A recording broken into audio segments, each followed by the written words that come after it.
Hello everyone. आज है 25 अगस्त और आज इस वीडियो में हम बात करने जा रहे हैं यस बैंक के बारे में। देखिए, 14 रुपये 75 पैसे के आसपास ये शेयर अभी ट्रेड कर रहा है और आज कोई बड़ा यहाँ पर कोई एक्साइटमेंट देखने को नहीं मिला है। जहां पे ओपन हुआ वहीं पे ये शेयर क्लोज हुआ है और पिछले कुछ दिनों से यही सिलसिला यहाँ पर जारी है। इस वीडियो में हम बात करेंगे कि शेयर में खरीदारी करना कितना सही रहेगा और जिन्होंने खरीदारी की है उनको क्या करना चाहिए। तो वीडियो को मैं शुरू करूं उससे पहले अगर आपने अभी तक चैनल को सब्सक्राइब नहीं किया है तो प्लीज अभी से सब्सक्राइब कर लीजिए, क्योंकि आगे भी बहुत सारे वीडियोस हैं जो आपको काफी ज्यादा हेल्प करेंगे। तो चलिए शुरू करते हैं। तो यस बैंक का शेयर अभी 14 रुपये 75 पैसे के आसपास ट्रेड कर रहा है।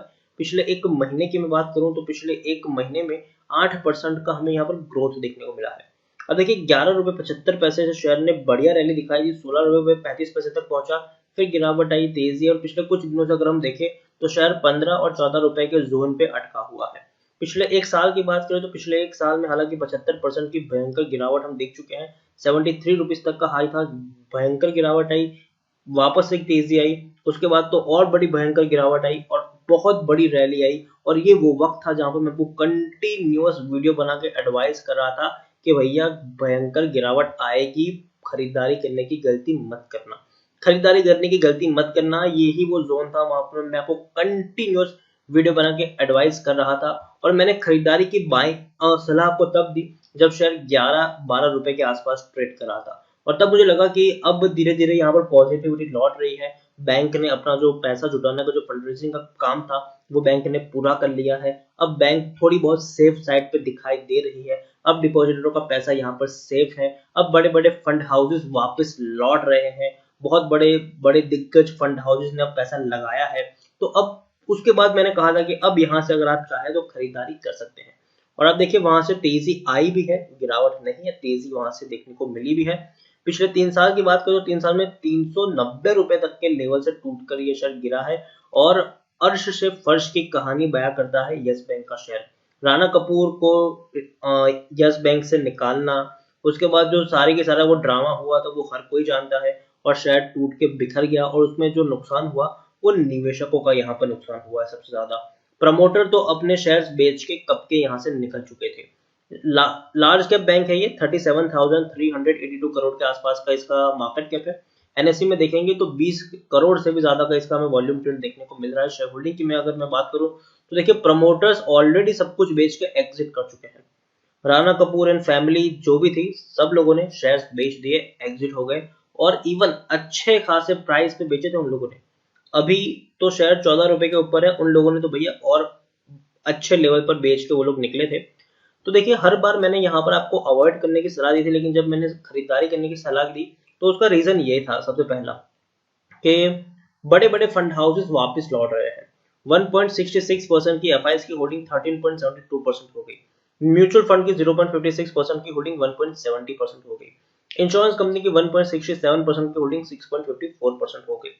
और अगर हम देखें तो प्रमोटर की मैं बात करूं तो प्रमोटर तो भैया एग्जिट हो ही चुके हैं, लेकिन हाईएस्ट पब्लिक शेयर में आपको स्टेट बैंक ऑफ इंडिया देखने को मिल रहा है 30% की होल्डिंग के साथ। 24 म्यूचुअल फंड स्कीम का पैसा लगा है, 214 एफआईएस यहाँ पर इन्वेस्टेड है। इंडिविजुअल इन्वेस्टर होल्डिंग 16.61% के आसपास देखने को मिली है। डिविडेंड पिछले साल 100% का पे किया था, मतलब पर शेयर आपको 2 रुपए का डिविडेंड पे किया था। स्टेट बैंक ऑफ इंडिया की अगर मैं बात करूं तो 30% की होल्डिंग है इनकी, लेकिन अगर आप कुछ महीने पहले चले जाए जब इन्होंने इनिशियली इन्वेस्ट किया था तब उनकी जो होल्डिंग थी वो 48% के आसपास है। तो काफी लोग यहाँ पर कंफ्यूज हो रहे होंगे कि यार पहले 48% की होल्डिंग थी, अब 30% की होल्डिंग हो गई। तो उसका रीजन ये था कि बैंक ने जब एफपीओ लॉन्च किया तो बहुत सारे शेयर्स बैंक ने बांटे 12 और 13 रुपए के प्राइस पर, और काफी सारे शेयर्स डंप हुए। तो स्टेट बैंक ऑफ इंडिया ने तो वहां पर खरीदारी नहीं की। तो डेफिनेटली आप खुद सोचिए, जब पहले मार्केट में 230 करोड़ शेयर्स होंगे और किसी के पास 100 करोड़ शेयर्स होंगे तो वहां पे माना जाएगा कि भैया उसके पास कम से कम 40% की होल्डिंग है, ठीक है। लेकिन जब मार्केट में और 1000 करोड़ शेयर डंप होंगे और जिनके पास इनिशियली 100 करोड़ शेयर्स है, तो तब उसके जो शेयर्स की तो टोटल शेयर हो जाएंगे 230 करोड़ की जगह 1300 करोड़ के आसपास के शेयर होंगे। और जो मेन थे उनके पास अगर 100 करोड़ शेयर्स होंगे तो डेफिनेटली उनकी होल्डिंग 10% से भी कम हो जाएगी। तो वही सिलसिला यहाँ पर हुआ है, बहुत सारे शेयर्स यहाँ पर डंप हुए हैं। 230 करोड़ जो पहले शेयर्स हुआ अब वो 1300 करोड़ शेयर्स हो चुके हैं। तो कहीं ना कहीं इससे ये हुआ कि शेयर्स की वैल्यू कम हो गई। ठीक है, उससे फंड रेजिंग तो हो गई, फंड रेजिंग हो गई, बैंक के डिपॉजिटरों का पैसा सेफ हो गया, बैंक के डिपॉजिटरों का ट्रस्ट वापस लौट के आ गया। लेकिन नुकसान हुआ जिन्होंने शेयर खरीदे थे यस बैंक के, चाहे वो 50 रुपए के लेवल पे हो, 30 रुपए के लेवल पे हो, 25 रुपए के लेवल पे हो, उनका यहाँ पर नुकसान हुआ क्योंकि शेयर टूट के बिखर गया, उनका पैसा आधा हो गया, तो नुकसान इनको हुआ है। लेकिन अगर हम देखें तो बैंक के पास एक लौता ऑप्शन था फंड रेजिंग करने का, और एक्चुअल में यस बैंक की वैल्यू ही उस वक्त जब 12-13 रुपए का एफपीओ लॉन्च हुआ था, तो बैंक ने काफी स्मार्टली प्ले किया कि प्राइस को काफी सस्ता रखा ताकि लोग ज्यादा से ज्यादा खरीदारी करें और बैंक के पास पैसा आ जाए। अगर 26 रुपए के प्राइस पर जब शेयर ट्रेड कर रहा था और तब वो लोगों ने 12-13 रुपए का प्राइस ऑफर किया था खरीदारी करने के लिए, अगर वो लोग 20 रुपए का प्राइस ऑफर करते तो जितना पैसा बैंक को रेज करना था उतना शायद रेज ना हो पाता, लोग ज्यादा सब्सक्राइब ना करते। तो इसीलिए बैंक ने प्राइस काफी सस्ता रखा ताकि बैंक को सरवाइव करने के लिए पैसा चाहिए इस पेंडेमिक के दौर में, और बैंक के पास पैसा आ गया, बड़ी फंड रेजिंग हो गई, और इसके चलते बैंक ने अपना जो फ्यूचर है वो कहीं ना कहीं से सिक्योर कर लिया। लेकिन हालांकि एक बात जरूर है कि उससे शेयर होल्डर्स का नुकसान जरूर हुआ है, लेकिन वो मुझे लगता है कि शॉर्ट टर्म का है, धीरे धीरे रिकवरी यहाँ पर लौट सकती है। टेक्निकल रेटिंग अभी भी अच्छी इसकी नहीं है क्योंकि जैसे कि मैंने कहा कि बहुत सारे शेयर्स डंप हुए हैं यहाँ पर, बहुत सारे शेयर्स। अब आप खुद सोचे कि पहले 230 करोड़ लोग खाने वाले थे, अब यहाँ पे 1300 करोड़ लोग आ गए, तो कहीं ना कहीं प्रेशर बना है इनके ऊपर। तो इसीलिए बैंक को अब हर क्वार्टर जो मुनाफा है वो 5 गुना मुनाफा बैंक को कमाना पड़ेगा। तो एक दिक्कत यहाँ पे वो जरूर पैदा हुई है। According to Moneycontrol user 77% लोग खरीदारी करने की सलाह दे, 9% लोग होल्ड करने की बात करें, मतलब 86% लोगों का यहाँ पर पॉजिटिव है। उनका मानना है कि खरीदारी की है तो बने रहो, फ्रेश बाइंग करना चाहो कर सकते हो, डरने की जरूरत नहीं है, बढ़िया क्वालिटी का ये शेयर है, जो दिक्कत थी वो खत्म हो चुकी है, अब धीरे धीरे ये शेयर एक नई हिस्ट्री लिखने जा रहा है, ऐसा लोगों का कहना है। जबकि 14% लोगों का ये कहना है कि अभी भी बेच के निकल जाओ, शेयर में कुछ नहीं रखा है। नतीजे जून क्वार्टर के अच्छे थे, उतने अच्छे नहीं लेकिन थोड़े से बेटर कह सकते हैं। 34 करोड़ का इस बैंक ने मुनाफा कमाया था, वो अच्छे इसलिए क्योंकि इससे पहले बैंक ने भयंकर नुकसान भी कमाया है, भयंकर नुकसान हुआ है। मार्च 2020 में 3631 करोड़ का लॉस था, दिसंबर 2019 में 18,565 करोड़ का लॉस था, सितंबर 2019 में 630 करोड़ का इनको नुकसान हुआ है। तो बैंक में लॉसेस काफी ज्यादा थे। और देखिए दिक्कत एक और यहाँ पर है कि ग्रोस एनपीए और नेट एनपीए में कोई खासा सुधार देखने को नहीं मिला है। अब देखिए 16.80 का ग्रोस एनपीए 17.30 का मतलब बढ़ चुका है यहाँ पर। नेट एनपीए की बात करें तो वो कोई खास फर्क नहीं पड़ा है, 5.03 का 4.96 के आसपास देखने को मिला है। तो वो अगर हम देखें तो एनपीए एक बहुत बड़ी प्रॉब्लम इनकी जरूर थी।